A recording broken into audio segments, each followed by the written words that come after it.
Shalom à tous et bienvenue en 5786 dans notre toute nouvelle émission, Otiyot Geoula, les lettres de la rédemption. J'espère que vous avez été bénis par le premier épisode et je vous remercie pour vos commentaires, le partage et les mentions « j'aime ». Nous continuons à vous équiper et à vous former avec un concept de la racidoute. De temps en temps, je mentionnerai spécifiquement la paracha et à d'autres moments, je sortirai du cadre de la paracha. Dans la première leçon, nous avons vu un enseignement sur la Havdalah et nous avons découvert la Hamtaka. Nous avons étudié ces concepts importants. Aujourd'hui, nous sommes dans la génération de Noé et je voudrais prendre un moment pour me concentrer sur un concept important de la racidoute que l'on trouve précisément dans la paracha Noach. Il est dit dans la paracha Yetzer Lev Adam Ramin et Oraf. Il s'agit de deux concepts importants. Le tout premier concept concerne le Yetzer Hara, c'est-à-dire le mauvais penchant.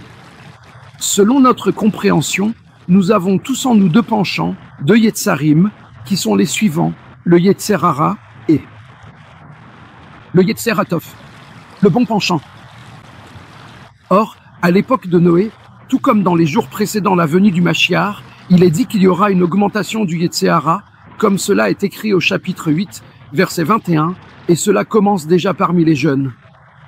Il me semble qu'aujourd'hui nous pouvons voir très clairement comment le Yetzer Hara, cette force intérieure mauvaise, prend progressivement le contrôle du monde.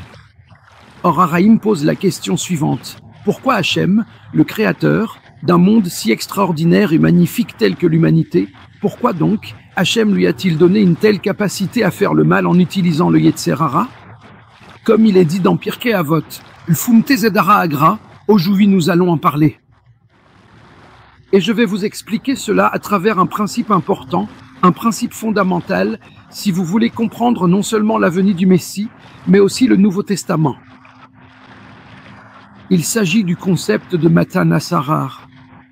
J'en parle plus en détail dans mon livre, L'ADN juif de Romains. Alors pourquoi le texte dit-il qu'à l'époque de Noé, le Yetzer de l'homme était ra, c'est-à-dire mauvais? Écoutez bien cette explication. Pourquoi Hachem créerait-il de telles choses? Voici ce que dit Or Haraïm. Il explique de façon claire que si un homme se trouve devant le choix entre deux mitzvot, il devra faire un choix entre la mitzvah et la mitzvah B. Il ne peut pas accomplir les deux mitzvot en même temps, simultanément. Il doit alors prendre à cœur les paroles de Pirkei Avot qui disent « Ve vezaïr be mitzvah kala revaramura », ce qui signifie que tu dois être très attentif, vigilant et considérer la petite mitzvah de la même manière que la grande mitzvah. Est-ce que cela vous rappelle les paroles de quelqu'un que vous connaissez? Bien sûr que oui. Dans Matthieu chapitre 5, Yeshua dit « Par un seul iota, par un seul trait de lettre ne disparaîtra de la Torah ». D'accord? Maintenant, pourquoi devez-vous être attentif et comment cela est-il lié au Yetzer Hara? Faites bien attention. Il est dit Sheinata Yodea Matan Seraran Shel Mitzvot. Vous ne connaissez pas le Matan Hasarar des mitzvot. Mes amis, la clé pour comprendre la fin des temps et la Géoula, c'est de bien saisir le concept de Matan Hasarar. C'est le concept à lui correspond à la récompense ou la punition pour la transgression qui aura lieu lors de la venue du Messie. Il y aura un Matan Hasarar ultime qui se produira lors de la venue du Messie. La question est la suivante. Si vous avez le choix entre deux mitzvot, laquelle devez-vous accomplir? Le Or Haraïm dit qu'il faut toujours accomplir la mitzvah la plus difficile. Aujourd'hui, beaucoup d'entre vous ont besoin d'entendre cela. Si Dieu vous donne deux mitzvot à accomplir, essayez toujours d'accomplir la mitzvah la plus difficile. Le Or Haraïm nous donne un midrash, une parabole à ce sujet. Pour nous expliquer ce verset, Yetzer Adam Ramin et Urav.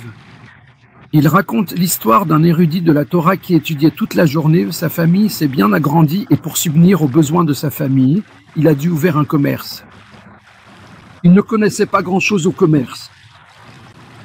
Un jour, son beau-père lui demanda d'aller au marché pour acheter des choses des meilleures qualités possibles, comme un bon marchand.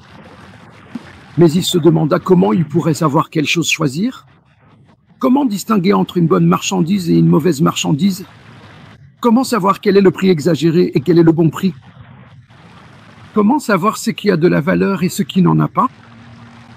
Pendant qu'il se posait toutes ces questions, un autre marchand arriva, c'était un marchand chevronné. Et il commença à examiner les articles. Il savait faire la différence. Il était capable de savoir ce qui était de qualité et ce qui ne l'était pas. Il examinait attentivement chaque article avec beaucoup d'attention. Comprenez bien ce que le Or HaRaïm nous explique au sujet de cette mitzvah. Disons que nous ne connaissons pas le Matan Hazarar, la justification, la récompense de la mitzvah et ce que chaque mitzvah que nous accomplissons dans ce monde vaudra dans le monde à venir. Mais il y en a un qui le sait. Vous savez qui est celui qui le sait? C'est le Yetzer Hara. Dans Baba Batra 16, il a dit que celui qui connaît la valeur de votre mitzvah n'est autre que le Satan lui-même. Il connaît la valeur de chaque mitzvah. Et si nous nous trouvons en présence de deux mitzvot et que nous devons choisir, celle qui est la plus difficile, c'est celle qui te permettra de surmonter le Yetzer Hara, c'est celle-là que tu dois accomplir plutôt que l'autre. Mes chers amis, personne ne connaît le Matan Hazarar, la récompense, il n'y en a que deux qui le connaissent, le Satan et le Mashiach. Voici la règle pour nous aujourd'hui, toi qui apprends la Rassidou pour la venue du Mashiach, pour mener une vie pieuse. Assure-toi que lorsque deux mitzvot se présentent à toi, choisis toujours la plus importante, car comme ce marchand, il viendra inspecter chaque mitzvah. C'est pourquoi il est dit dans Apocalypse 22 que le Seigneur rétribuera chacun selon ses œuvres, c'est cela le Matan Hazarar. Voici mes amis, les Otiyot HaGeoula de cette semaine.